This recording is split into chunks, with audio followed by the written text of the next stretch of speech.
Hey guys, tonight we travel back to a quieter corner of the Roman Empire, one without gladiators, chariot races, or conniving emperors. Instead, we begin in the shaded temple courtyard of a timekeeper who doesn't own a clock, just stone, sun, and shadow. You walk barefoot on marble that still holds the coolness of night.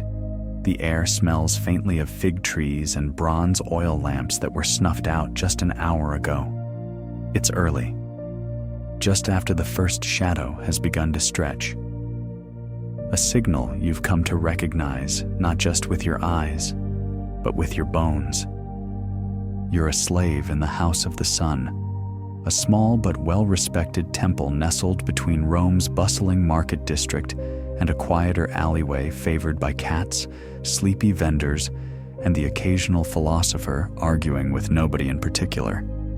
Your job? You measure time with shadows. You don't carry a staff or wear fine clothes. Your tunic is simple, hemmed with blue thread.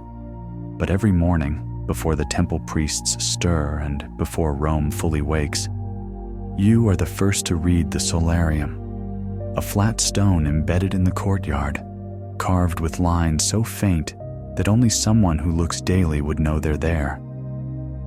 The moment you step into the courtyard, the world slows.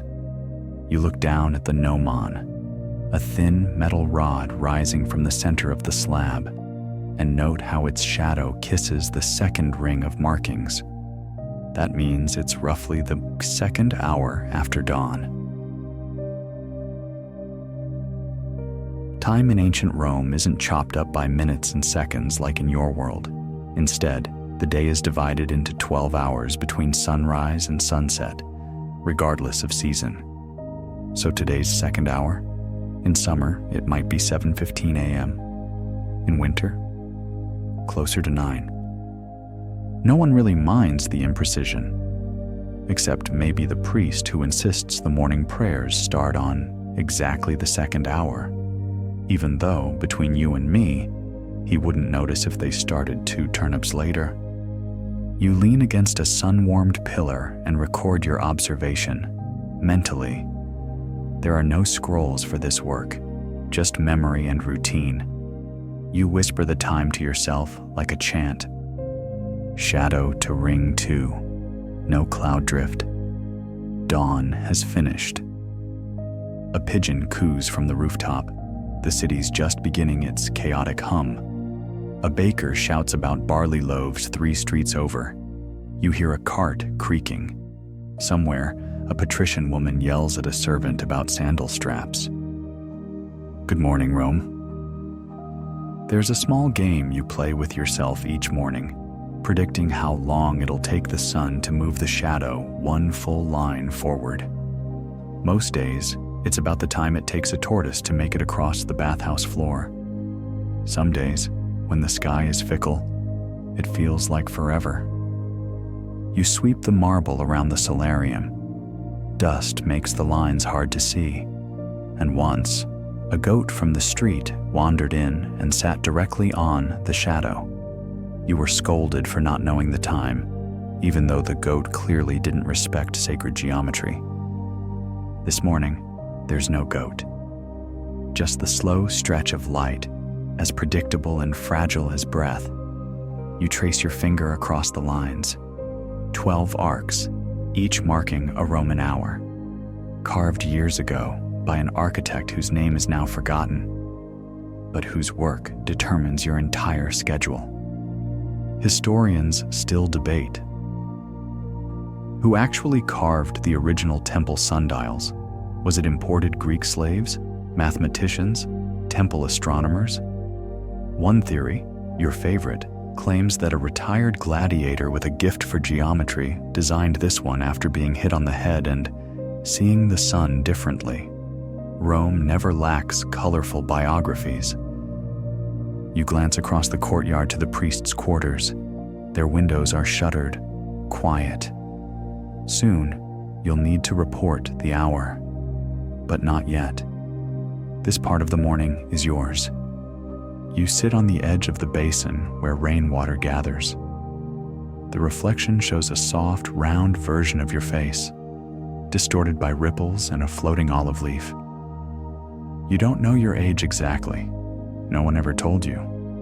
But you think you're about 16, maybe 17, or 15. You do know the sun feels warmer on your left cheek today. From a side archway, a fellow slave enters, Lucius. He's older, missing 2 front teeth, and swears he once met an emperor who apologized to him. You've never believed this story, but he always brings a fig for you when he has one. "Second hour?" he asks, not really needing to. He's just making conversation. You nod. "Just past the ring." He looks up at the sky. "Clouds later," he says, like someone predicting drama at a dinner party. You've learned that time in Rome isn't always used. It's noticed. Some citizens live with it. Others ignore it completely. A senator might spend all morning on a single speech draft, while a slave in the market learns to tell time by the smell of cooked lentils. You rely on shadows. Lucius sits beside you for a moment, then wanders off to polish a column. You stay a little longer, watching the light shift slightly toward the next line. You know that when it hits the 3rd ring, the temple bells will be rung, softly, reverently, as if trying not to wake the gods. You rise and begin your rounds. Each morning, you walk a slow spiral from the courtyard inward. You pass the wall where vines grow in neatly trimmed squares. You greet a statue of Minerva, always careful to nod slightly, as if the marble can tell when you're in a hurry. Inside the main hall, incense hangs heavy. Someone, probably Sulla, the boy assigned to ash collection, has spilled something sticky by the altar again. You step around it. There's a pie, bronze basin in the east-facing niche, where light gathers perfectly for 22 minutes each morning. This is your favorite spot. It smells faintly of thyme and melted wax. You linger there, arms crossed, letting the sun crawl over your hands. The shadow from the upper beam touches the base of the basin exactly when it should. You smile. Another hour kept. The job may be quiet. It may go unnoticed. But in your own small way, you move the rhythm of this temple. You are the pulse, the tick, the breath between bells. And now, the priests begin to stir. You hear sandals on stone, the shuffling of robes, a short barked instruction about olive oil storage. One voice calls for, "The boy who watches the time." That's you. You turn back toward the courtyard. The shadow has moved again, just a finger's width, but enough. You walk toward the sound of prayer, your footsteps measured, your shoulders calm. And behind you, on the marble slab, the shadow keeps stretching. The solarium shadow kisses the 3rd line. You walk with a slight bow of the head, not from habit, but because it's easier to see the marble floor that way.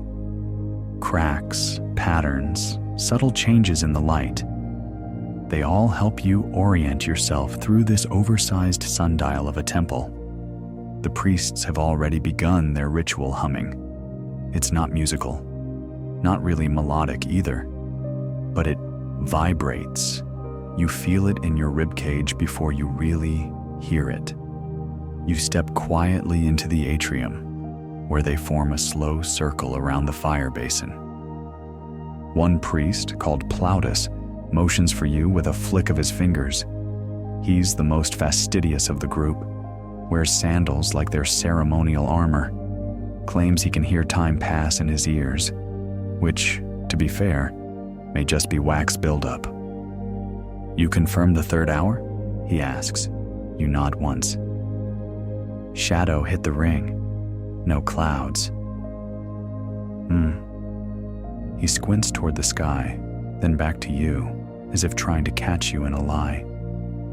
He never will. You take your job too seriously. You retreat from the circle, your steps echoing between columns. The atrium is open to the sky above, and you glance up through it. The sun is indeed in its correct position. The architecture of this place was designed by men who could calculate sun angles while sipping watered wine. You head toward the secondary wing of the temple, where your favorite part of the job awaits, the interior sundial, a clever patch of angled mirrors and glass that reflects the outside shadow line onto a floor mosaic. It's not widely known. A few priests think it's decorative, but you know better. The reflected shadow falls across a tessellated dolphin, nearly touching its tail fin. That means you're still aligned. Good. You take a small rag from your belt and begin to polish the mirror. You don't need to, but it's a soothing habit. You like watching your reflection distort as the surface clears, eyes stretching, nose widening, becoming a sleepy, melted version of yourself. Still watching shadows, little Saturn? That voice belongs to Arista, the youngest of the temple scribes. She calls you Saturn as a joke, the slowest moving god, ruler of time. Her sandals are always too loud on the stone. She approaches with a tray of scrolls stacked high, teetering like poorly baked bread. "I don't understand how you do it," she mutters, settling the scrolls on a nearby shelf. "I barely know what day it is." You shrug. Day doesn't matter, just the hour. She smirks. Philosophical slave, dangerous breed. She's teasing, probably. You like her because she never makes you feel like an object, more like a strange bird she's decided to observe. Once, she asked if your brain measured time even in your sleep. You almost told her yes. She leaves, and you're alone again. This wing of the temple is quieter. The walls muffle the city's sounds.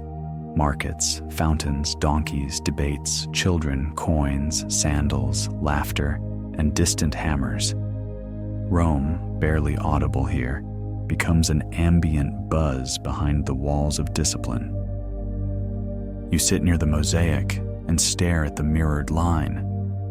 The temple's timekeeping system, sun-based and shadow-captured, is both elegant and ridiculous.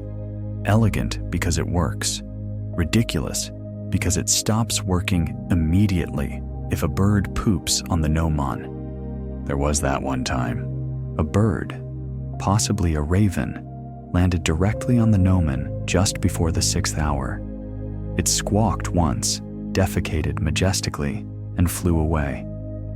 The resulting splatter warped the shadow, making the priest declare it was the 5th hour all over again.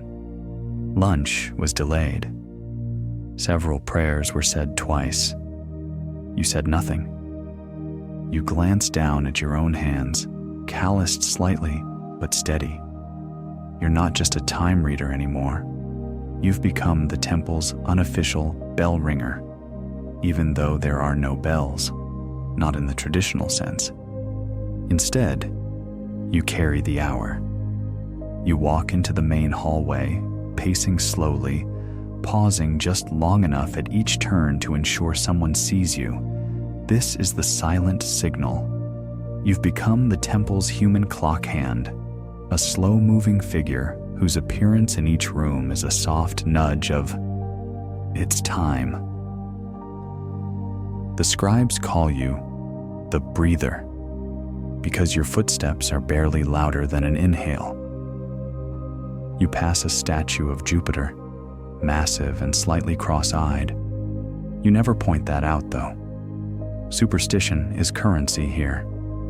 If you mocked a god statue, your next week might be filled with stubbed toes and spoiled lentils.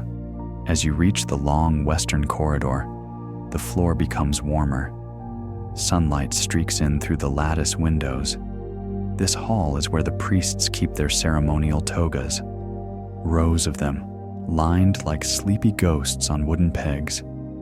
Here's your next duty. You count the togas. 11. No one's supposed to touch them before the 4th hour. It's a rule. Ancient, never questioned. Something about the thread fibers aligning with solar blessings. More likely, it's to avoid wrinkling them with morning sweat. You step outside briefly into the portico just to feel the full sun. You stretch one arm, letting your fingers blur the line of the sundial shadow. The illusion is pleasant. For 1 second, you control time. Then you feel a hand clap your shoulder. It's Lucius again. Guess what the statue of Mars told me? You blink. That your breath still smells like olives? No, he grins. That it's nearly the 4th hour, and I'm hungry.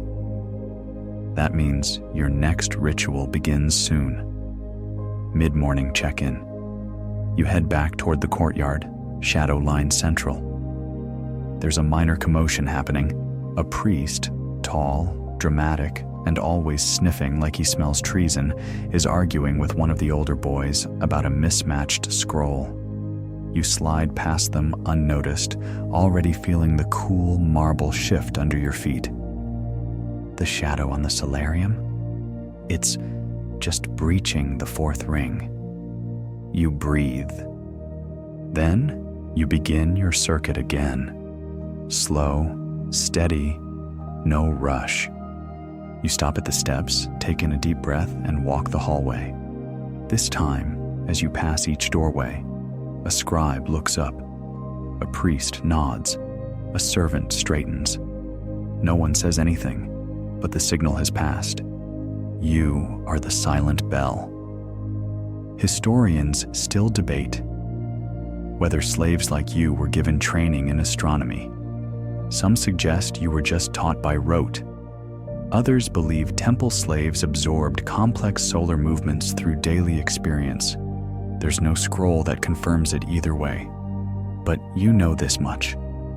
You can feel when the hour changes, not from the sun, not even from the shadow, but from the way people move differently, breathe differently, from the stillness that lingers just before the next thing begins. It's subtle. A half second of hush, a pause, and then motion again. You finish your circuit, return to your seat beside the basin. The water's surface is still. The sun glints off the edge. There's a fly hovering lazily. A leaf falls from somewhere high above and lands without a sound. You close your eyes and listen. The breath of the temple. Inhale, exhale, inhale again. Time has passed. And with it, your shadow stretches, just slightly, further than before. The 4th hour settles over the temple like warm linen. You feel it in the way the marble loses its chill. The sun reaches a new angle now, slanting just enough to cast your shadow longer, softer, over the fish mosaic by the reflecting mirror. You don't need to look at the sundial anymore. Not really. You already know where the shadow will fall. You're as aligned to its rhythm as the temple itself. It feels like an extension of your spine. If you stood in the center courtyard with arms stretched wide, you could almost convince yourself you were the gnomon. Instead, you walk to the basin and splash water on your face. Just a few drops. That's another quiet ritual, not written anywhere. Just something you do to mark this shift in the day. The 4th hour means movement, tuning, not of instruments. This isn't one of those temples with flutes and drama masks. No, here, the tuning is spiritual. The priests call it harmonizing the soul to the divine spectrum. You call it everyone suddenly gets more picky and weird. One priest adjusts the direction of the incense urn. Another brushes lint off his scroll. Someone else fluffs a sheepskin cushion with the intensity of a military officer aligning troops. You know the signs. They're preparing for inspection, not by a governor or senator. No, by each other. Every wrinkle, every misplaced sandal strap, every uneven candle. These are offenses of the highest aesthetic order. You retreat to the corridor between the archives and the sacrarium. It's a quieter path, less trafficked. The air smells like wax, ink, and old bread. It's also where the temple's second sundial resides, a smaller one carved into the floor, mostly forgotten. You crouch by it, checking the line, right where it should be. A perfect confirmation. From behind, a voice floats in. Still measuring time in puddles and patches? It's Fabius, one of the junior priests who insists he's descended from a minor god, though he once tripped on a cushion and blamed it on Mercury. You don't respond. He enjoys your silence, says it makes him feel important, like he's the only one giving commentary in a marble theater. He wanders off, muttering something about grapes and divine alignment. You stay kneeling by the sundial a moment longer.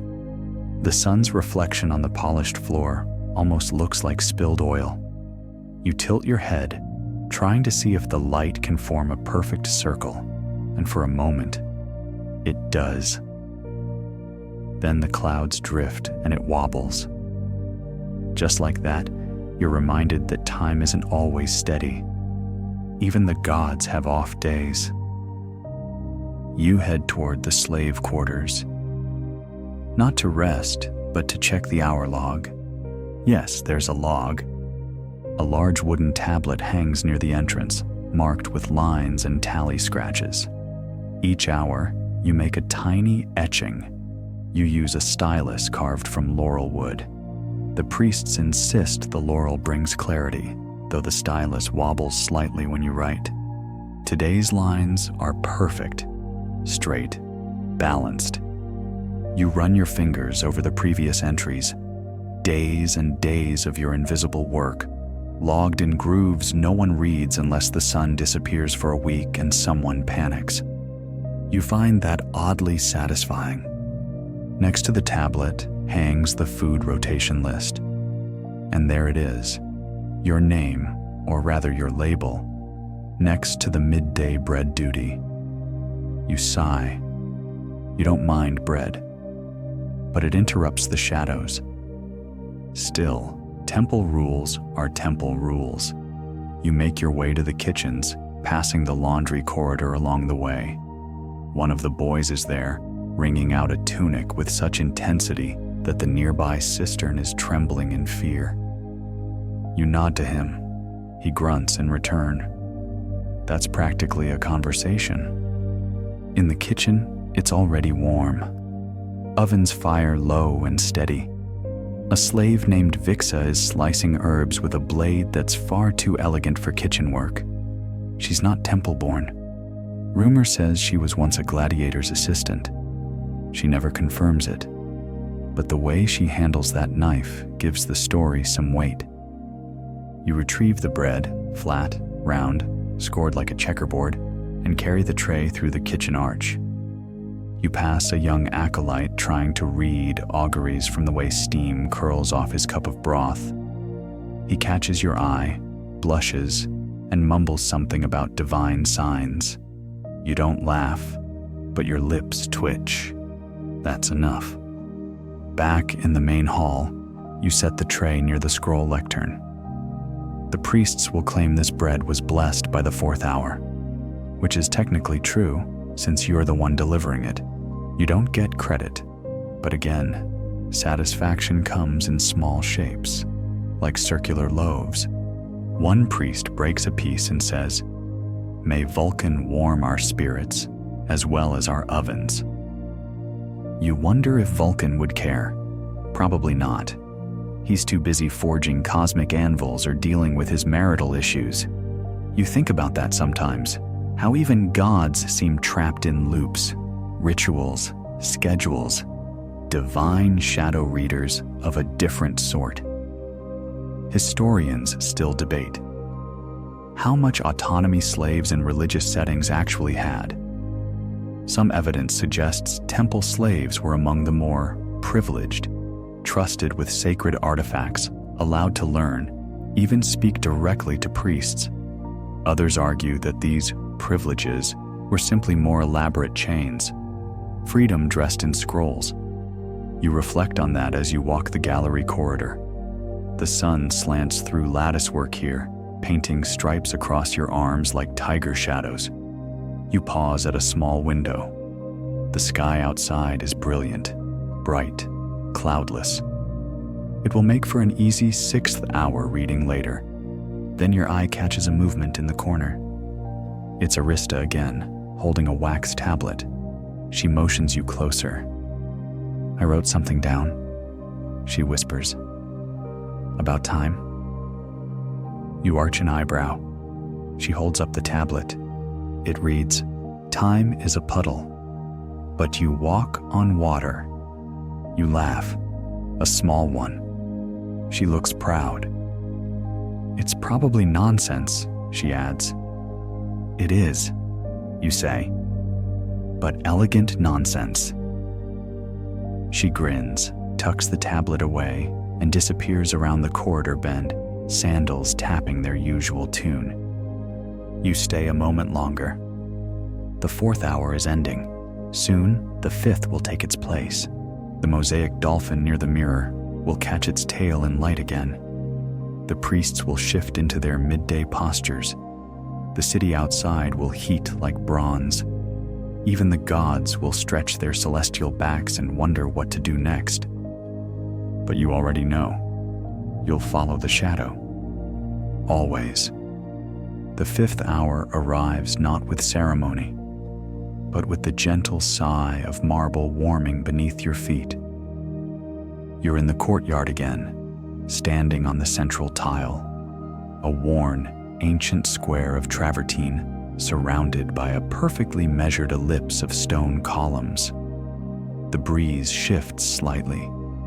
You can hear distant market chatter from beyond the temple walls, cartwheels, the bleating of a goat, someone haggling about fish. The noises blur into a low hum. It's all part of the hour. This is your favorite time of day, not because of what happens, but because of what doesn't. During the 5th hour, everyone retreats indoors. It's considered too warm for walking, too early for feasting, too sacred for laziness. The temple falls into a hush. Even the bees by the myrtle bush seem to respect it. You take advantage of the stillness. Your shadow now touches the foot of the eastern pillar. That means you've got around 43 minutes before the 6th hour. Maybe 42 if the sun decides to be moody. You make a mental note, then wander slowly toward the shrine alcove, dragging one fingertip along the cool stone wall. Just enough contact to feel the history embedded in it. This alcove is different. Most visitors don't even know it exists. Tucked behind the statue of Concordia, a goddess of harmony who probably never had to mediate a priestly debate about wax quality, lies a small archway. Beyond that, a cramped circular chamber. You discovered it during cleaning duty months ago, when a loose tile revealed a hidden path. You never told anyone. Inside the alcove, the air smells faintly of myrrh and old scrolls. You light a small taper, just enough to see the carvings on the wall. Scratches, really. Ancient, sloppy, childlike. They depict a sundial, but it's reversed. The shadow points west in the morning. It's not how time is supposed to work. You touch it gently. Historians still debate the purpose of these reversed dials. Some say they were training tools for novice timekeepers. Others believe they symbolized the god's view of time, backward, looping, detached from mortal sequence. A few suggest they were jokes. Graffiti made by bored apprentices with too much access to chisels. You personally like the third theory. You exit the chamber, careful to restore the tile. Back in the open hall, you see Narian, the eldest of the priests, attempting to align his robe's pleats with the painted lines on the floor. He adjusts one hem, then the other, frowns, then starts again. It's the 5th attempt today. You've been counting. He sees you and raises a brow. Did you log the 5th yet? Not yet, you say. It's still unfolding. Ah. He nods sagely, as if you've said something profoundly philosophical. You walk past him and return to the logboard. Another neat mark with the laurel stylus, this one deeper than the rest. You're growing stronger, maybe. Or the stylus is softening. Next to the log is the temple roster, a rotating list of who's assigned where. Your name now appears under mirror polishing, solarium. You sigh. The solarium is beautiful, but exhausting. Polishing mirrors during the 5th hour is like cooking soup inside your own skin. You gather the cloths anyway. They smell like vinegar and lemon peel, cheap substitutes for silver cleaner. As you step into the solarium, heat wraps around you like a toga made of sunlight. The room is lined with bronze and silver mirrors, placed at precise angles to capture and redirect sunlight into ceremonial beams. Some say the gods speak through these beams. You suspect they mostly reflect how dusty everything gets. You start with the center mirror, your favorite. It's slightly warped, so when you look into it, your reflection always seems to be smirking, just a little. You polish in slow, circular motions. The cloth squeaks quietly. As the metal clears, you catch glimpses of the sky, other mirrors, even your own elbows. It's like cleaning pieces of a sunlit puzzle. And then you pause. Because in the far mirror, just for a moment, you see something that doesn't belong. It's a star, not reflected, but standing. A robed shape, hooded, motionless. You whip around. Nothing, just light, columns, and your cleaning cloth slipping from your hand. You wait. Hold your breath. Then exhale slowly. Maybe it was a trick of angles, or the heat. The solarium does that sometimes, makes mirages from light, shapes from shadows. There's an old temple rumor about a mirror ghost, a former timekeeper who once polished so hard he vanished into the glass. You like to think he's still in there, judging your technique. You smile at the thought and resume cleaning, one mirror at a time, each now glowing, warm and sharp as a midday coin. By the time you finish, the shadows have shifted again. The 5th hour is closing. Back in the hall, the smell of olive oil and fennel drifts from the kitchens. You hear someone humming the tune of a popular market jingle. 1 fig for a coin, 2 figs if you're fine. The echo is ridiculous inside the sacred walls. You walk slowly now, savoring the cool of the stone beneath your sandaled feet. It's the only part of your day where the temple feels like yours alone. As you pass the main atrium, you pause by the statue of Saturn, the god of time, cycles, and occasional madness. His face is carved into an eternal scowl, as though perpetually unimpressed by mortal timekeeping. You look up at him and say, "We're on schedule." He doesn't blink. Of course he doesn't. You keep walking. Outside, the sun leans lower in the sky. The pigeons begin circling the roof. A sign. You prepare for the 6th. Another hour. Another mark. Another breath in the life of a slave with a shadow-based schedule and a secret sundial behind a goddess. But somehow, You wouldn't have it any other way. By the time the 6th hour settles into place, the temple has shifted again. Not physically, of course, but atmospherically. There's something about this hour that makes everything feel temporarily suspended. Not quite day, not quite dusk. The priests call it the divine pause. You've come to think of it as the hour of soft decisions. It begins with bells, not loud ones, just a delicate trio of bronze chimes mounted near the top of the northern portico. Their purpose is symbolic more than functional, but that doesn't stop people from reacting as though Jupiter himself just knocked. The tone of the 6th hour chime vibrates faintly in your chest. You imagine the sound rolling across rooftops, touching the forums, skipping over the baths, and eventually curling into the ears of napping magistrates who pretend not to hear it. You reach for the logboard and make another ceremonial mark.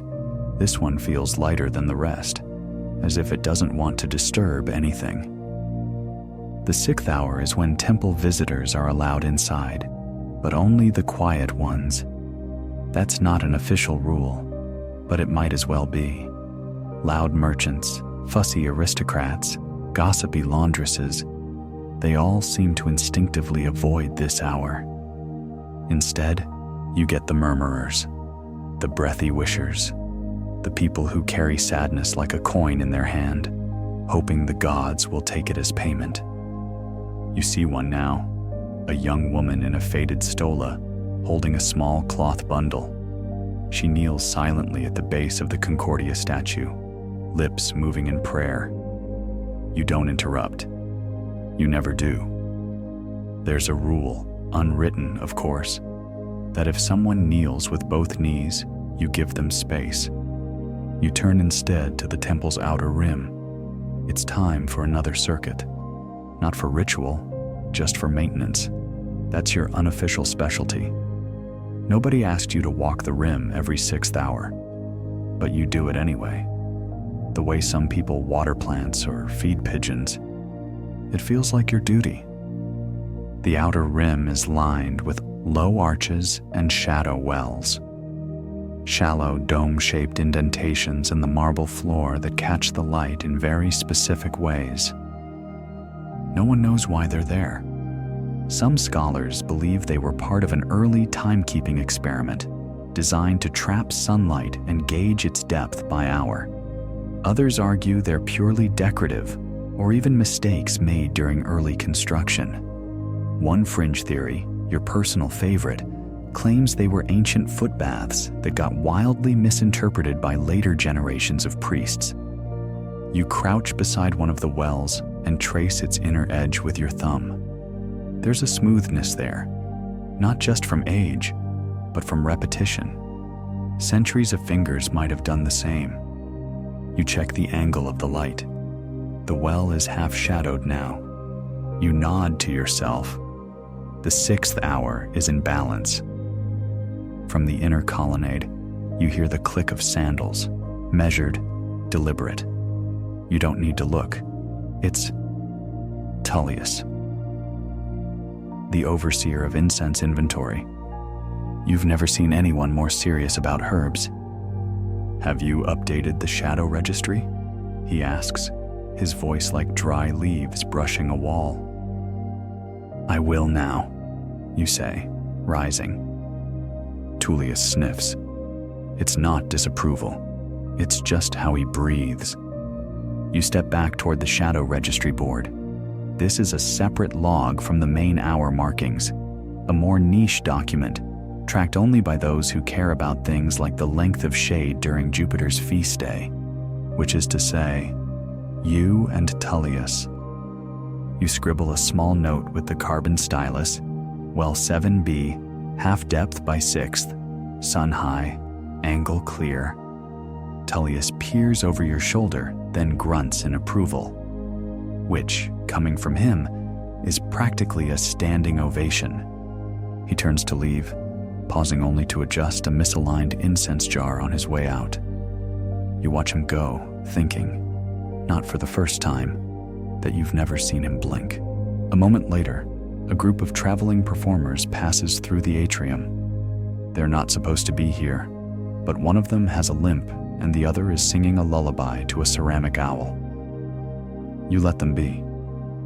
It's the 6th hour. There's no reason to be strict.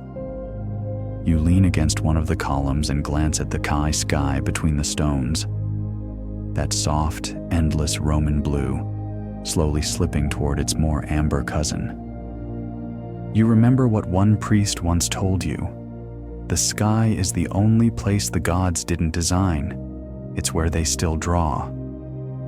It made no sense at the time, but lately, you've started to understand.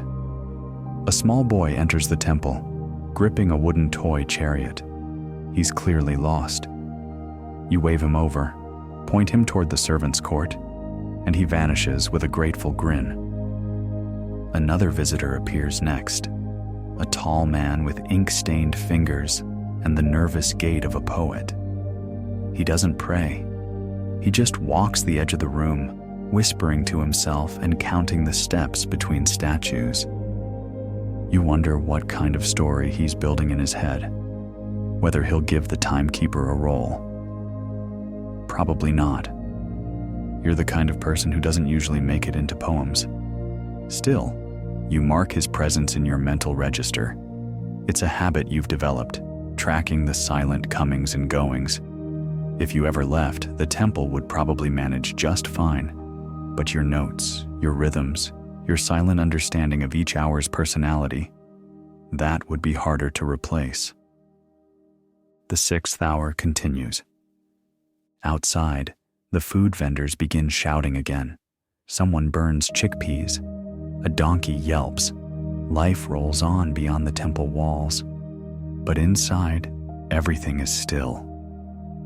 You think about the reversed sundial again. That quiet chamber. The strange figure in the mirror. The way time sometimes seems to ripple sideways here. You wonder if the 6th hour has always been like this. Elastic, a little magical. You think about writing it down, but then decide not to. Some things are better left unlogged. Instead, you close your eyes for a moment, just long enough to feel the marble's coolness against your spine, just long enough to hear the temple breathe. The 6th hour ends without announcement. Just a shift in air, a longer shadow, a tilt in your senses. You take a breath and prepare for the 7th, the hour of light, feasts, and polished gods. The 7th hour in Rome is when the city stretches out its golden limbs. Every marble surface seems to glow. The wind changes direction, softer now, more purposeful. You feel it brush across your skin as you step into the main court again, where the sunlight filters through the topmost oculus, casting a perfect round circle on the temple floor. You don't need your shadow to tell you what time it is. The warmth alone confirms it. This is the hour of awakenings. People finish naps, gods demand incense, and somewhere in a villa beyond the Aventine Hill, a senator is yelling at his cook for burning the lentils. You begin by refreshing the sun-chalk lines on the floor. They're used by the temple for various rituals that require the approval of the heavens by means of proper shadow placement. It's just decorative geometry, really, but people trust lines. You kneel, dust the existing patterns, and redraw the fan-shaped array that faces the eastern altar. A cat wanders across your work midline, tail high, utterly indifferent to divine geometry. You pause, let her pass, then resume. That cat's been here longer than some of the junior priests. You think she might be an avatar of Fortuna, goddess of luck, mostly because she always ends up in the room with the figs. Just as you rise, a distant clattering echoes in from the back of the temple, a sound you recognize instantly. The offering cart has arrived. Once per day, Precisely at the 7th hour, a group of temple slaves hauls in a rickety wooden cart filled with items the public leaves in exchange for favor, forgiveness, or sometimes just showmanship. Today's load includes the usual: grain, flowers, a pair of bronze sandals, and what appears to be a doll made entirely from dried olives. You help unload. Each item is cataloged, cleaned, and stored according to its level of sanctity and decay. You're in charge of the catalog today, and you make careful notations. Wheat bundle. Slightly damp. Smells trustworthy. Sandals, bronze, right foot longer. Owner probably boastful. Doll. Olive composite. Possibly cursed. Recommend no licking. Historians still debate whether offerings like these had any real meaning beyond religious theater. Some believe they were genuine acts of devotion. Others insist they were performative, public displays of wealth disguised as piety. Still others think it was just an excuse to clean out one's pantry and look virtuous at the same time. You think it's all of the above. When the cart is empty, you wheel it back to the vestibule. The 7th hour burns bright outside now, glinting off rooftops and temple domes. You imagine the whole city caught in a golden net. Back inside, you're summoned to the mirror shrine. This is not the solarium where you polished earlier. This is a hidden chamber, rarely opened, used only during certain festivals or celestial alignments. Today, it's being aired out. The head priest, Amelia, a woman whose voice is somehow both whisper and command, tells you to sweep the floor without disturbing the wall basin. You nod solemnly, as though you know which one is the wall basin. You don't, but you'll guess carefully. The shrine is full of angular surfaces, not mirrors exactly, but smooth obsidian slabs. Each one reflects your outline, but never quite your face. You find it oddly comforting. As you sweep, you notice an old mosaic near the floor. Partially covered by dust and centuries of incense smoke, it depicts a strange scene. A man standing in front of a sundial with two shadows, one reaching backward, the other forward. You pause, kneel beside it. No one's ever mentioned this mosaic before. You only notice it now because of how the 7th hour light hits that specific corner. You make a mental note to return later. Maybe draw it.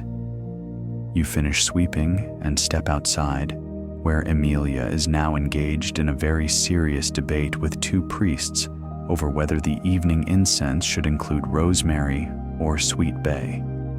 You slip past them like a shadow. You head for your favorite corner of the temple, the tiled overlook just above the southern arch. This spot is technically off limits, but no one really enforces that. It offers the best view of the sun dipping behind the Palatine Hill, and the acoustics here make everything feel softer. You sit with your legs crossed, sandals dangling. A flock of birds loops through the air in a synchronized dance. You wonder if they know something you don't. You remember your own story, how you came here. Your name wasn't always the one they call now. You had a village, a field, a cousin who once told you that shadows were lazy gods who didn't want jobs. You think about that as you glance down at your own shadow. It's longer now, stretched like a story halfway told. Back in the atrium, the water bearers begin their rounds. Ceremonial bowls are refilled, hands are washed, sandals rinsed. Even the statues get a quick splash. It's part ritual, part cooling system. You take a carved ladle and pour a careful line of water over the statue of Mercury, god of messages, trade, and unexpectedly fast feet. His face always looks amused, like he's just whispered a joke to himself. You whisper one back. Still no messages for me? He doesn't reply. Typical. Near the gates, someone plays a double flute, the sound threading through columns like silk. You follow it. It leads you to the outer garden, where the temple's old gnomon, the tall central sundial spike, stands proudly in the grass. It's cracked at the base. Doesn't work well anymore, but people still leave coins around it, just in case. You walk a slow circle around the gnomon, measuring the shadows of shrubs, columns, and your own hand. It's funny. Every day you track the sun, chase it, measure its whims, but in the 7th hour, it feels like the sun is watching you. You mark the hour on your board. A gentle scratch, a satisfied nod. Another hour passed, another breath. The 7th hour, golden and smooth, slips away with a yawn. Evening is on the edge of the sky now. Time to prepare for the 8th. As the 8th hour rolls in, you notice a subtle coolness creeping over the temple grounds. The sun dips lower now, softening its glare until it feels more like a gentle hug than a relentless spotlight. Shadows stretch longer, weaving intricate patterns across the stone floor, like the hands of invisible artists tracing delicate lace. You welcome this hour. It's the time when the temple seems to breathe a little deeper.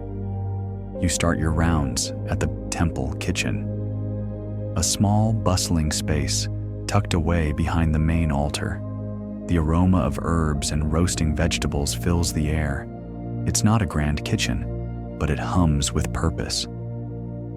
Today, you're here to check on the preparation of the evening offerings.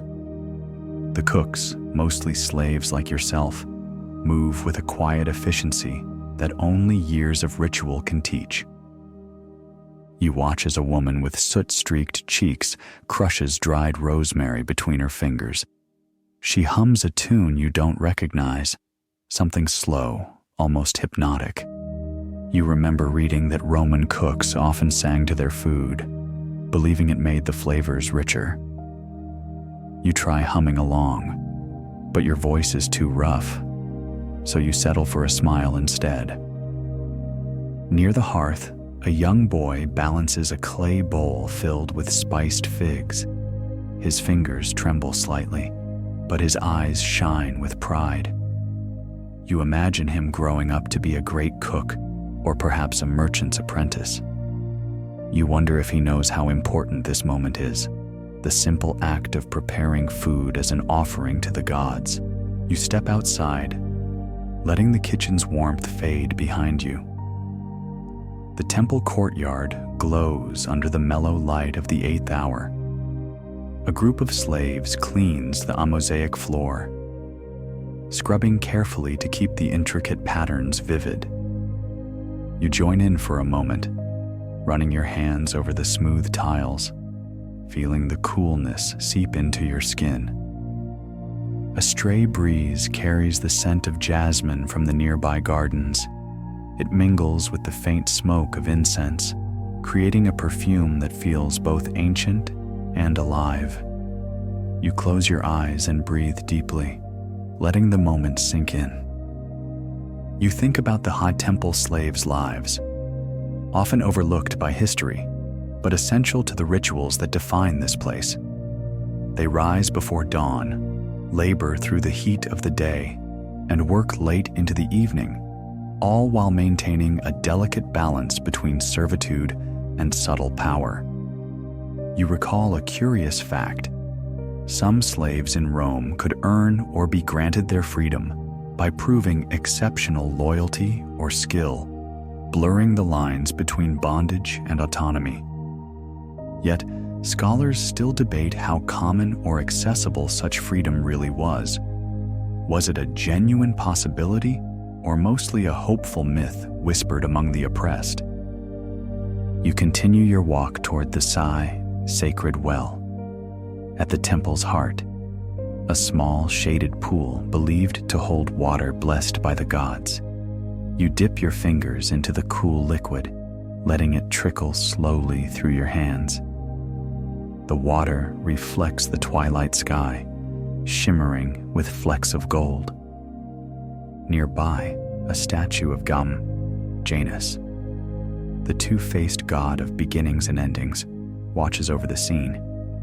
You wonder what he sees, past and future, light and shadow, simultaneously. It makes you think about your own place in this endless cycle. You take a moment to rest against a marble column, feeling the smooth stone under your palm. The temple hums softly around you. Distant footsteps, whispered prayers, the gentle rustle of robes. It's a soundscape designed to soothe, to ease the mind toward rest. As the 8th hour wanes, you notice a group of temple musicians setting up near the eastern porch. Their instruments, a lyre, a set of pipes, and a tambourine, promise a lullaby for the gods. You listen as they begin to play, the melody weaving through the air like a delicate thread, pulling at the edges of wakefulness. You smile softly, thinking how even in slavery, there are moments of unexpected beauty, where time slows, shadows dance, and the soul finds a quiet rhythm. The 8th hour fades gently into the 9th, carrying with it the promise of night and dreams. The 9th hour arrives like a soft sigh across the temple grounds, bringing with it a serene twilight that blurs the edges of the day. The air cools further, and the shadows you've been tracking grow long and fluid, stretching across the marble like spilled ink. You stand quietly, watching as the temple's ancient stones absorb the fading light and prepare for the evening's calm. You begin your walk toward the outer garden, a quiet sanctuary where the air carries the scent of wild thyme and freshly turned earth. Here, the statues of minor gods, often forgotten by the bustling city, stand quietly, their chipped faces softened by moss and time. The garden is your favorite spot to pause, a gentle escape from the relentless rituals inside the temple walls. As you move slowly between the olive trees, you notice a small gathering of temple slaves seated on the grass, their voices low and warm like the dusk itself. They share stories, old legends passed down through whispers and shadow plays. One tells of the shadow messenger, a spirit said to travel along sundials at night, carrying secrets from the gods to those who listen carefully. You listen, enchanted. The idea of a shadow that carries messages fits well with your own quiet work. You wonder if you might someday see this messenger yourself, but you suspect that, like many things in Rome, it's a tale told to make the long hours more bearable.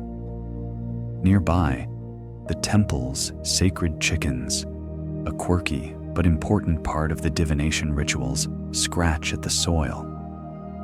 You smile, remembering how the Romans took the behavior of these birds very seriously, believing their clucks and pecks could predict victory in battle or the favor of the gods. You recall reading that the chicken's appetite was considered a good omen if they ate eagerly. Otherwise, it was seen as a bad sign. Historians still debate the extent to which such omens influenced Roman decisions, from politics to war. Was it genuine belief or just clever superstition? You think maybe it was a little of both, comfort and caution, wrapped in feathers and ritual. The evening deepens, and a soft breeze stirs the leaves overhead. You settle down on a worn stone bench, letting your back lean against the cool marble. The distant sound of water flowing from the temple's aqueduct-fed fountains creates a soothing rhythm, like the heartbeat of the city itself. You pull out a small piece of parchment, where you've been keeping careful records of the sun's movement and your own shadow's shape. Tonight, the shadows fall differently, longer, slanting at sharper angles. You trace the lines with a steady finger, feeling the subtle changes as if the sun itself were telling you a secret.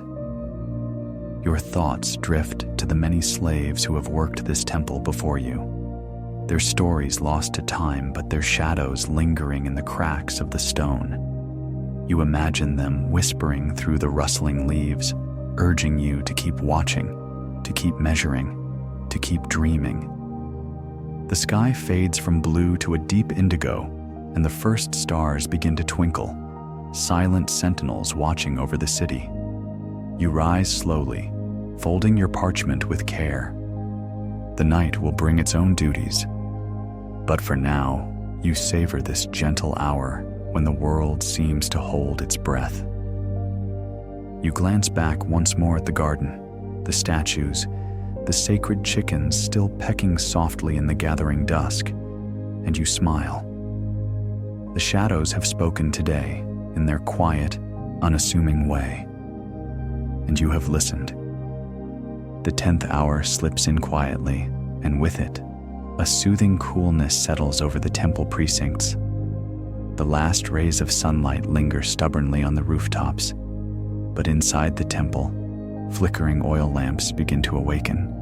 Their golden flames dance softly on the stone walls, creating a world where shadows and light weave in gentle harmony.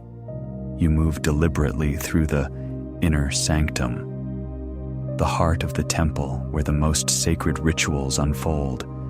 This chamber is smaller, darker, and wrapped in a hushed reverence. The air smells faintly of frankincense and beeswax, mingling with the faint aroma of old stone and whispered prayers. Today, your task is to prepare the sacred altar, a marble slab etched with intricate symbols that have faded just enough to invite quiet speculation. The altar bears the marks of countless offerings, some left with hope, others with desperation. You run your fingers over the cool surface, feeling the grooves and dips that tell stories of generations long past. An elderly priest approaches, his robes rustling softly. He carries a small bronze box containing ambergris, a rare and precious substance used to perfume the temple air during special ceremonies. You've heard that ambergris comes from the ocean and has a mysterious, musky scent that captivates both gods and humans alike. You help him carefully crush the ambergris into fine dust, sprinkling it gently across the altar. The scent rises, filling the chamber with a sweet, almost hypnotic aroma. You close your eyes, letting the fragrance wrap around you like a warm cloak. A scholar once told you that ambergris was considered magical, not just for its scent, but for its supposed power to ward off evil spirits. But other experts argue that its value was mostly economic, prized simply because it was rare and expensive. The debate continues, as it often does with the more curious corners of Roman ritual. Your fingers brush against a tiny carved figurine resting at the altar's edge, a small depiction of Dian, Vesta, goddess of the hearth and home. The figure's eyes are smooth and worn, like a secret kept safe over centuries. You imagine the hands that placed her here long ago, hoping to protect their families and lives through this tiny goddess. Outside, the flicker of lamps casts the temple's statues in new, haunting shapes. You watch as the face of Mars, god of war, seems to soften in the evening light. It's a reminder that even the fiercest gods have moments of peace. You take a slow breath, feeling the pulse of the temple around you. The whispered prayers, the soft footsteps, the gentle rustling of robes. It's a world apart from the chaos of the city beyond, a sanctuary carved from stone and time. Before you leave the inner sanctum, you pause at a low stone bench and notice a small sundial etched into its surface. Unlike the grand gnomon outside, this sundial is delicate, almost intimate, like a secret only the temple's slaves know. You trace its tiny shadow with your finger, feeling a connection to the countless quiet moments spent measuring time by sun and shade. You realize how much your life has become entwined with these subtle movements, how your work, your very breath, follows the path of light and dark. The 10th hour ends, but the temple's quiet rhythms continue, like a lullaby sung by the stones themselves. You step outside to the cool evening air, ready to carry on your watch as shadows lengthen and the city of Rome slips softly into night. The 11th hour arrives with a calm hush that settles like velvet over the temple's stones. Night deepens gently around you, the sky now a soft blanket dotted with stars, each one twinkling faintly like distant lanterns guiding you through the dark. The air carries a hint of dew and earth, a subtle invitation to slow down even more. You find yourself drawn toward the Maing temple's courtyard, garden, a serene space where fragrant herbs grow in neat rows, tended by your fellow slaves who move with quiet purpose. The moonlight spills across the leaves of lavender and mint, their silvered edges shimmering like the soft brushstrokes of a master painter. Here, under the wide-open sky, you settle on a smooth stone bench near the small herbarium, a collection of plants used for healing and ritual. The garden feels alive with whispers, soft murmurs of the wind, the rustle of leaves, the occasional chirp of a nightbird. It's a world apart from the noisy city streets, a refuge shaped by the slow, deliberate hands of caretakers like you. You lean back, feeling the coolness of the stone seep through your tunic, grounding you in this moment. Around you, the scent of rosemary and thyme mixes with the subtle musk of damp earth. You remember learning that Romans believed certain herbs could protect the soul during sleep, warding off bad dreams and restless nights. Nearby, a small bronze lamp shaped like a lion glows faintly, its wick flickering in the gentle breeze. You smile to yourself, recalling a playful joke shared earlier in the day about how lions never actually roared in Roman lore. They were more like big, sleepy house cats. You chuckle softly, the sound barely breaking the quiet. You pull out a slender scroll, your careful handwriting tracing the movements of the sun over the course of the month. Your work isn't just about measuring time, it's about understanding it, feeling its passage in the slow arc of light and shadow. You think about how your observations help the priests schedule their rituals, how your quiet calculations shape the rhythm of temple life. Historians still debate whether slaves like you had any influence beyond menial tasks. Some suggest that the knowledge held by temple slaves was a hidden form of power, passed down through secret teachings. Others argue it was all carefully controlled by the priestly class, keeping wisdom tightly locked away. You tuck the scroll away, the parchment warm from your hands. You look up at the stars again, spotting familiar constellations your mother once told you stories about. The night sky feels like an endless storybook, and you, a small but attentive reader. The distant sound of water trickling from the temple's fountain creates a steady, soothing rhythm. You close your eyes, letting your thoughts drift like leaves on a slow stream. The garden's quiet breath seems to sync with your own, each inhale and exhale a soft pulse in the night. As you sit there, you notice the faint glow of fireflies weaving through the herb beds, tiny sparks of life in the dark. Their erratic dance reminds you that even in stillness, there is always movement, always a story unfolding. You imagine the lives of countless slaves who have passed through this garden, their footsteps soft echoes beneath the moon's gentle gaze. Each one has left a a shadow within the temple's timeless embrace.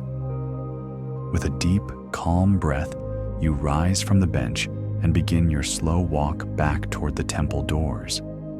The night is a gentle companion, guiding you home through the quiet streets of Rome as the city prepares for rest.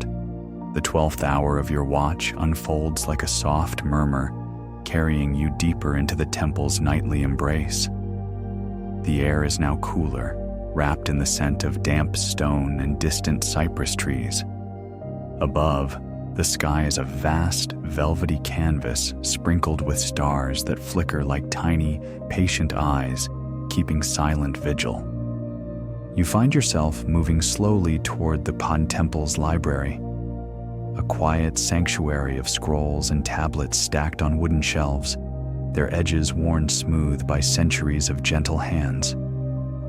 The room smells faintly of aged papyrus and beeswax candles, a scent you find oddly comforting amid the silence. Though slaves rarely had access to such places, your trusted role sometimes grants you brief moments here to fetch texts or assist the scribes. You run your fingers lightly over the scrolls, imagining the countless stories, prayers, and records they contain. One scroll you recall describes the art of shadow clocks, early sundials that measured time not only by sunlight, but also by the shadows cast on walls. You sit near a small window where moonlight filters softly, casting a pale glow across the scrolls. The idea of measuring time by shadows always feels like a secret language between you and the sun. A quirky detail you once overheard from a scholar is that some Romans believed shadows held the soul's whispers, fleeting and elusive, yet full of meaning. In this quiet hour, you ponder the debate among historians, whether Roman slaves could truly gain knowledge beyond their servitude, or if such stories are simply hopeful legends. Was education a hidden treasure or a carefully guarded privilege? You lean into the mystery, letting it soften your thoughts like a gentle lullaby. The library's stillness wraps around you like a soft cloak, broken only by the distant murmur of temple bells, signaling the closing of the day's rituals. You imagine the priests settling in, their voices hushed as they prepare for the night's prayers. A faint rustle draws your attention to a small mouse darting across the floor, an uninvited but harmless guest.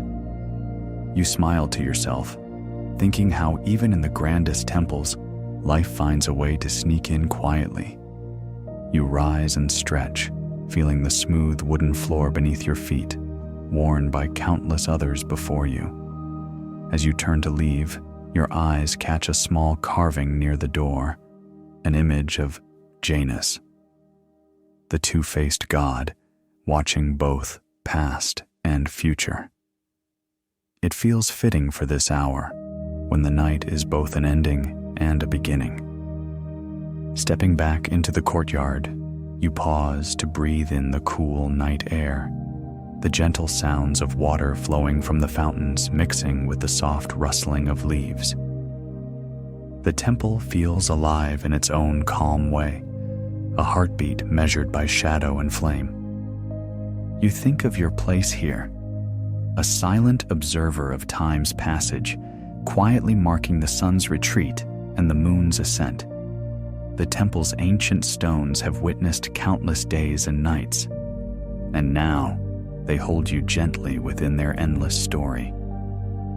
With a slow, steady breath, you continue your watch, the rhythm of shadows guiding you through the deepening night.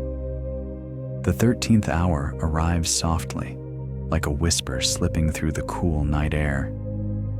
The temple's quiet breath feels deeper now, the world hushed and wrapped in shadows that stretch long and lean across the courtyard stones. You move slowly, your footsteps muted by the soft earth beneath your sandals. You make your way toward the temple's bathhouse, a small, tucked-away sanctuary where steam rises gently from warm pools fed by aqueducts running through the city. The air here is thick with the scent of lavender and herbs, an inviting contrast to the cool night. Tonight, your duties involve helping prepare the water for the priest's evening cleansing ritual, a quiet moment of purification before rest. You dip your hands into the warm pool, feeling the water ripple like silk against your skin. The smooth marble edges are cool to the touch, worn by years of countless visitors seeking comfort and renewal. You watch the steam curl upwards, twisting and turning like smoke from a slow-burning incense. It reminds you of a curious fact you learned. Roman bathhouses weren't just places to get clean. They were centers of social life, where gossip, politics, and even poetry flowed as freely as the water. Imagine that, you think, slaves chatting about the latest Senate scandal while soaking in steamy baths. You probably wouldn't survive a day there without getting the latest rumors. Historians still debate whether bathhouses were truly egalitarian spaces or if social divisions crept quietly beneath the surface. While everyone could bathe, certain pools and times were reserved for the elite, leaving the rest to settle for less glamorous schedules. As you tend to the pools, you catch a glimpse of your own shadow reflected on the water's surface, distorted and fluid, shifting with each small ripple. It feels like a quiet reminder that your life, too, is shaped by the currents of time, flowing slowly but surely toward tomorrow. Nearby, a small collection of strigil tools, curved bronze scrapers used to clean the skin, rests on a wooden shelf. You pick one up, feeling its smooth curve and cool weight. These simple instruments, you know, were essential for hygiene and comfort, and also a symbol of Roman daily rituals often overlooked in grand histories. You imagine the hands of slaves like yourself, carefully scraping away dust and sweat after long days of service, finding small moments of relief in these shared routines. The bathhouse doors creak softly, and a priest steps inside, nodding quietly in your direction. His eyes are tired but serene, and you feel a gentle connection in this silent exchange. The water laps softly against the marble, creating a soothing rhythm that seems to echo the beating of your own heart. You linger for a moment longer, savoring the warmth and calm before the night fully descends. The bathhouse, with its gentle sounds and fragrant air, is a hidden sanctuary in the temple's vast complex, a quiet place where even slaves like you can find a breath of peace. With a last glance at the shimmering pools, you step back into the night, the cool air greeting your warmed skin. The city beyond hums softly in the distance, a lullaby of stone and shadow under the watchful eyes of the stars. You carry the memory of the bathhouse's quiet warmth with you as you continue your slow journey through the temple, shadows guiding you gently into the deeper hours of night.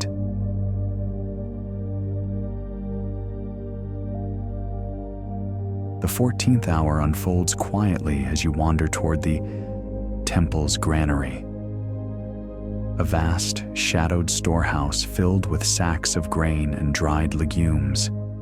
The scent of dust and straw mingles with the faint aroma of aged wood, and the soft shuffle of your sandals on the packed earth echoes gently in the stillness. Here, food isn't just sustenance. It's a symbol of stability and provision, carefully rationed to sustain priests, slaves, and sacred rituals alike. You know that the granary's contents are precious, guarded treasures that link the temple to the wider rhythms of Roman life and harvests. You move slowly among the stacks, your hand brushing the coarse burlap sacks, feeling their rough texture like the steady pulse of the city's heartbeat. It's a curious fact that the Romans had intricate systems for storing grain to prevent spoilage, including special ventilation shafts and cool stone floors designed to keep the food fresh for months. As you work, you recall a light-hearted conversation overheard between temple officials about the grain god, Ceres, and how the farmers prayed for her blessing while hoping she wouldn't take offense and turn the crops to dust. The irony wasn't lost on them. Worship and worry intertwined like vines. Historians still debate how much control slaves had over temple resources like grain. Some suggest that slaves might have kept informal records or helped manage supplies in ways historians have yet to fully uncover. Others believe all official knowledge was strictly limited to the priestly elite. You kneel to check a sack marked with faded symbols and notice a tiny, almost invisible hole, perhaps the work of a nibbling mouse. You smile quietly, imagining how even in such a sacred place, nature insists on making its own mark. Nearby, a small wooden measuring cup rests on a ledge, worn smooth by years of use. You pick it up, noting the precise Roman measurements carved into its side. These tools are essential for fair distribution, ensuring everyone receives their due, a small act of balance in an often unpredictable world. You think about how the passage of time is woven into this place, not just by shadows or light, but by the cycles of sowing and reaping, storing and sharing. The granary is a silent witness to seasons turning, to lives nourished and sustained. The faint creak of the temple gates signals a change in the night's rhythm. You rise and take a slow breath, feeling the coolness of the stone walls around you. The granary's quiet order brings a strange comfort, a steady anchor in the swirling currents of your thoughts. As you step out, the moonlight spills across the courtyard, casting long, soft shadows that stretch and yawn.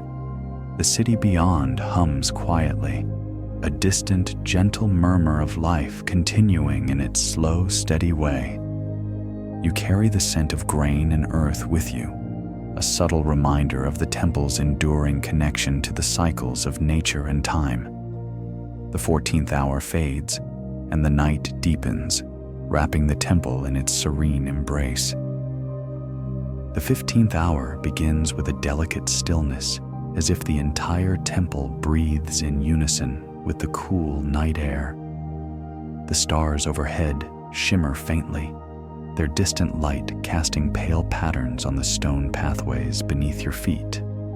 You find yourself wandering toward the town temple's altar chamber, a sacred space both grand and quietly intimate.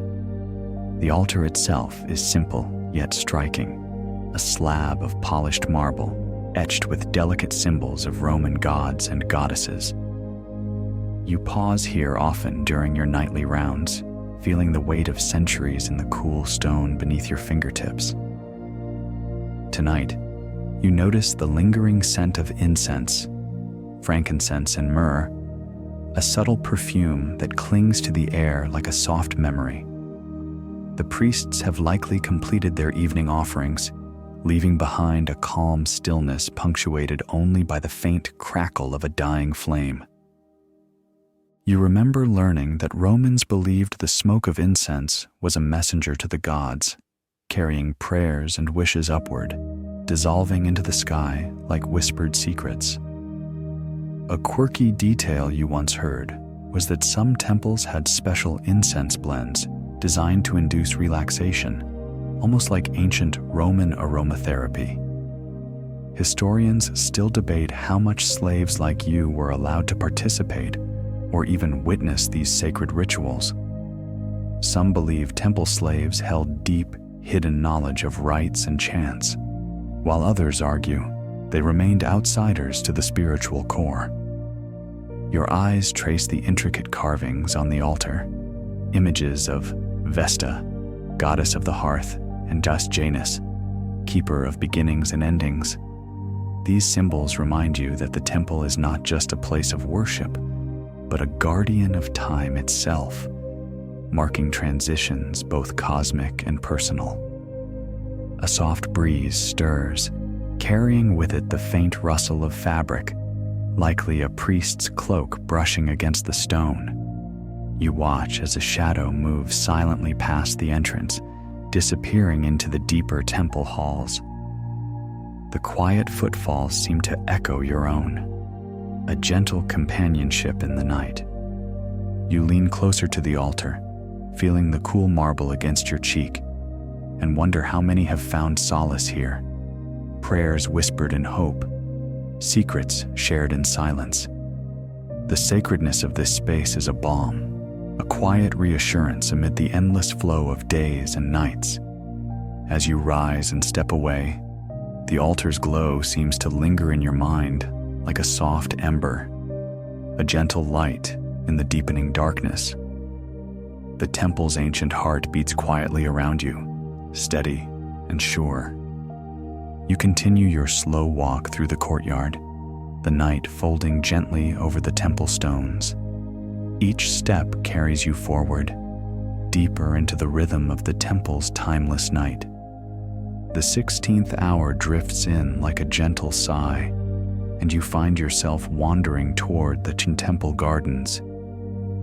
A secret patch of green nestled quietly among the stone and marble. The moonlight filters softly through the leaves, casting a delicate lattice of shadows on the ground.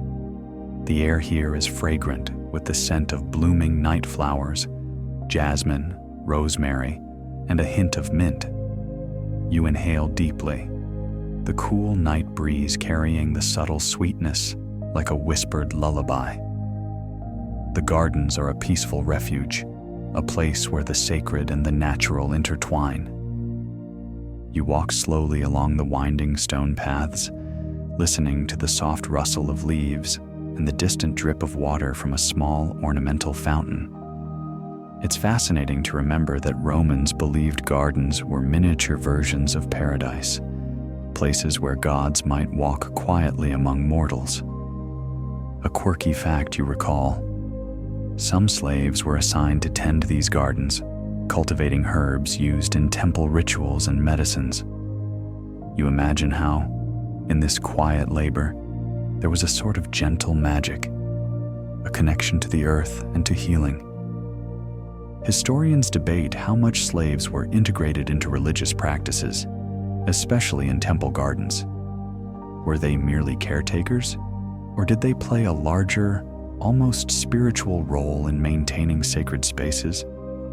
The truth remains hidden in the quiet soil beneath the ancient roots. You pause by a small herb bed, running your fingers lightly over the leaves of lavender, and thyme. The texture is soft and cool, a soothing contrast to the warmth of the day's memories. You think about how these plants might have been used in calming potions or gentle perfumes, small comforts for both priest and slave. Nearby, a stone bench sits beneath an olive tree, its gnarled branches reaching out like ancient hands. You settle there, feeling the rough texture of the marble against your back, the cool night wrapping around you like a soft blanket. You watch as a moth flutters silently through the garden, its wings catching the moonlight in delicate flashes. It feels like a quiet messenger, a symbol of transformation and fleeting beauty. The temple garden hums with a calm energy, a reminder of life's quiet cycles, growth, rest, and renewal. You feel a deep sense of peace here, a soft whisper of belonging in a world that often feels too vast and too fast. With a slow, steady breath, you rise and continue your walk, the garden's fragrant calm lingering like a gentle secret carried on the night breeze. The temple's ancient stones are quiet witnesses, and you move softly among them, shadow and light intertwined. The 17th hour passes with the soft hush of the temple settling deeper into night. You find yourself drawn toward the odd forge of the temple's blacksmith. a small but essential space where metal tools and sacred artifacts are shaped. Though it's late, a faint glow pulses through the small window, a reminder that some tasks never fully cease. You step quietly inside, the scent of heated iron and cooling ash mingling with the faint trace of oil and smoke. The forge is warm, the air thick with a gentle heat that contrasts with the coolness outside. You touch the rough stone walls, still holding the memory of the day's fire, and feel grounded by the rhythm of the blacksmith's craft. It's curious to remember that blacksmith slaves were highly skilled artisans, their work essential not only for daily life, but for religious ceremonies. The swords, tools, and even delicate votive offerings they forged held deep significance. A quirky detail you once overheard: some temple blacksmiths believed the fire itself was sacred, a living spirit that needed to be respected and even spoken to, lest the flames grow restless. It's almost poetic, thinking of fire as a temperamental companion rather than just a tool. Historians still debate whether temple blacksmiths had any special status compared to other slaves. Were they simply laborers, or did their craft grant them a subtle, almost hidden form of respect? The answer is lost among the sparks and ashes. You imagine the slow dance of hammer on metal, the steady beat echoing like a heartbeat, shaping raw materials into objects of purpose and beauty. The forge's glow casts long shadows that flicker and stretch, making the room feel alive with movement and warmth. Nearby, a small bronze statue of Vulcan, god of fire and forge, sits on a worn shelf, his expression calm but powerful. You think about how the god's presence watches over the blacksmith's work, a silent guardian of transformation. As you step back outside, the cool night air wraps around you, a gentle contrast to the forge's lingering warmth. The temple's night sounds, the distant drip of water, the soft rustling of leaves, blend with the fading echoes of the forge's song. You continue your slow walk through the temple grounds, feeling the steady passage of time like a soft thread weaving through the night.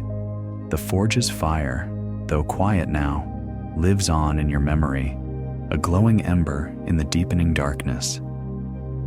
The 18th hour settles around you like a soft, familiar blanket as you drift toward the temple's library, a quiet sanctuary filled with scrolls and wax tablets, their silent wisdom waiting patiently in the dim glow of oil lamps. The scent of aged papyrus and beeswax fills the air, mingling with the faint, comforting aroma of old leather bindings. You glide through the narrow aisles lined with shelves, your fingers brushing lightly over the rough edges of scrolls carefully stored in cylindrical containers. This place is a treasure trove of knowledge, philosophy, poetry, religious texts, and even the occasional recipe for a healing potion. One of the most intriguing facts about Roman libraries is that slaves often served as scribes or librarians, meticulously copying texts by hand. Your own work might have involved maintaining these scrolls, helping ensure that wisdom was preserved even as time passed and rulers changed. There's a gentle, almost humorous anecdote you recall about one particularly forgetful librarian slave who reportedly misfiled an entire scroll of epic poetry, leading to a small secret rebellion among scholars until it was found again. It's a reminder that even in the most orderly places, human quirks slip through. Historians still debate how much intellectual freedom slaves in libraries actually had. Could they engage with the texts as learners, or were they simply custodians of knowledge owned by others? It's a puzzle, wrapped in layers of parchment and silence. You pause to admire a scroll with a beautifully illustrated map of the Roman Empire, vast and sprawling, a reminder of the world beyond these walls. The delicate brushstrokes capture rivers, mountains, and cities in a way that feels almost alive.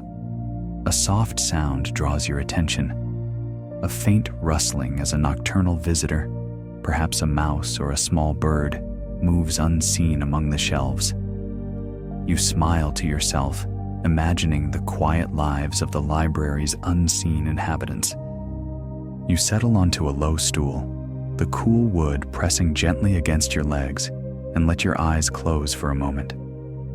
The quiet of the library wraps around you like a lullaby, a peaceful pause in the endless march of hours as you rise and step back into the temple courtyard.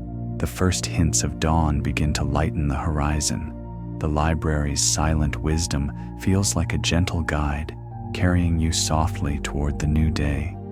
The 19th hour creeps softly toward dawn as you find yourself drawn to the temple kitchens, where the first stirrings of morning prepare to awaken the day.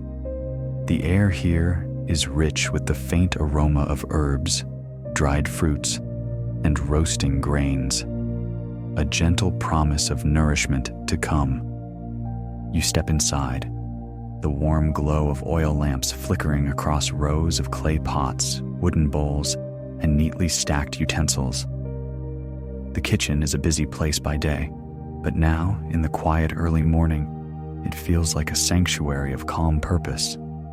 You recall that temple slaves were often responsible for preparing meals not just for the priests and other servants, but also for the gods themselves, offerings of carefully prepared bread, wine, and honeyed fruits laid out with reverence.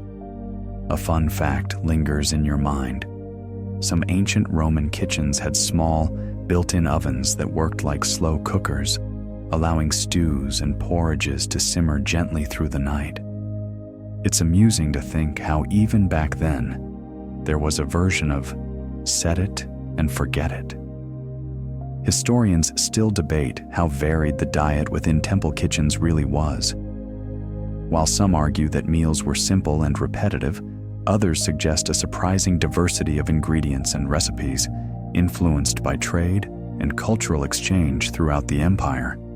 You move quietly to a low shelf where small bundles of herbs, mint, dill, and coriander are neatly tied with twine. You crush a few leaves between your fingers, releasing a soft, fresh scent that seems to brighten the cool air. Nearby, a stack of flatbreads cools on a stone slab, their golden crusts slightly crackled and inviting. You wonder about the hands that shaped each one, the simple, repetitive motions that bring life to the daily ritual of feeding the body and spirit.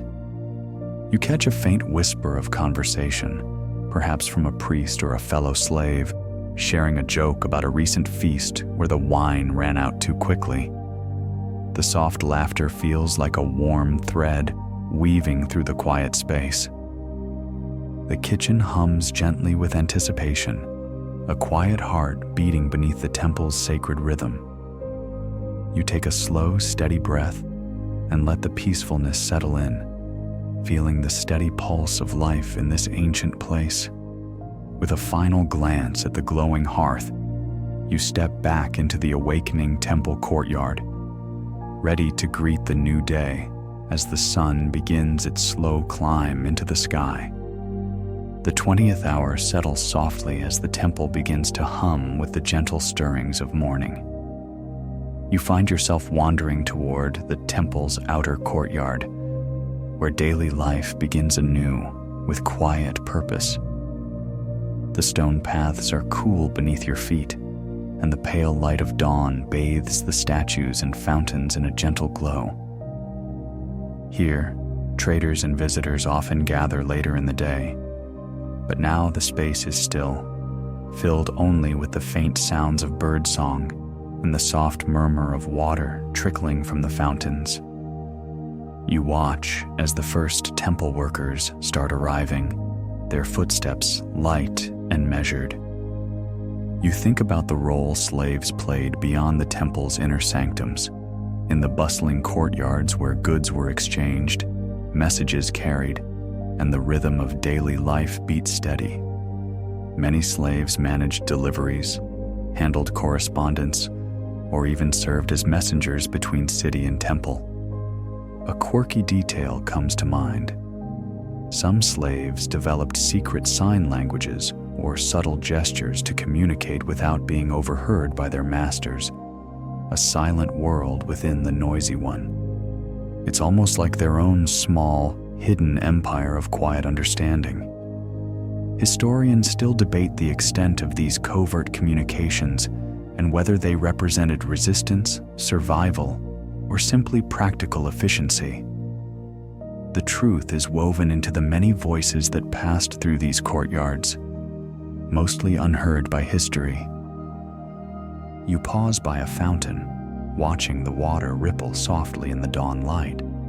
The steady sound is soothing, a gentle counterpoint to the waking world. You dip your fingers in, feeling the coolness, a refreshing touch that anchors you to the present moment. Around you, the temple begins to fill slowly, the chatter of workers, the soft clatter of utensils being prepared for the day's rituals, the rustle of fabric as togas and stolas are adjusted. The temple is alive again, a world of movement and purpose unfolding quietly. You take a deep breath, the fresh morning air filling your lungs, and feel a calm readiness for whatever the day might bring. The slow turning of the temple's daily wheel is a reminder that time, measured by shadows and tasks, is both steady and ever-changing. With a final glance at the awakening courtyard, you begin to drift away from the temple, carrying with you the quiet rhythm of the slave's life, measured not just by shadows, but by the subtle, enduring pulse of ancient Rome. As the 21st hour unfolds, you find yourself lingering near the temple's sundial, a simple yet profound instrument carved from stone, worn smooth by centuries of sun and shadow. This sundial, silent and steadfast, is the heartbeat of the temple's passage of time, a companion to your own quiet task of measuring daylight with shadows. You run your fingers over the carved lines and numerals, feeling the grooves that mark hours and moments. It's a humble artifact, but one that embodies the ancient Roman fascination with time's steady flow, the cycles of day and night, and the rhythms that govern life itself. It's remarkable to remember that slaves, like you, often kept watch over these sundials, noting the shifting positions of shadows, helping priests to regulate ceremonies, meals, and rest. In this act, there is a subtle dignity, a connection to the cosmos and the divine order. A quirky fact whispers through your memory. Some Romans believed that the sundial itself held a spirit, a guardian of time who must be treated with respect, lest the hours slip away unnoticed. It's almost poetic to think of time as a living presence, attentive and patient. Historians still debate how widespread sundial use was outside major temples and cities. Some suggest they were rare luxuries, while others argue that even smaller communities relied on these shadow clocks for their daily rhythms. The truth may be as fluid as the shifting light. As you stand beside the sundial, the early sun spills gently over its surface, casting a long shadow that slowly moves in its ancient dance. You close your eyes, feeling the warmth on your face and the steady pulse of time beneath your skin. Your mind drifts to the countless days you've spent in this rhythm, measuring, observing, waiting. There's a quiet honor in this simplicity, a peaceful rhythm that grounds you amid the vastness of the empire. You breathe deeply, the temple's stones cool beneath your feet, the air soft and still. The world is waking slowly now, but you remain in this gentle moment, cradled by time's steady hand. As you step away from the sundial and back into the waking world, You carry with you the quiet knowledge that even in silence, even in shadow, life moves gently forward, guided by the slow, unwavering passage of time. The soft glow of dawn deepens into morning's gentle light as you settle into the calm after the day's quiet journey through the temple and the slave's life you've come to know.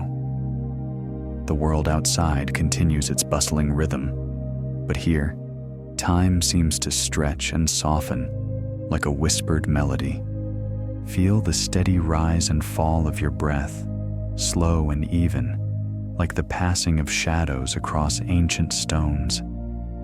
Let each exhale carry away the tensions of the day, leaving only a calm ease, a soothing warmth that spreads gently through your limbs. Imagine the delicate scent of blooming herbs mingling with the fresh morning air, wrapping around you like a soft shawl.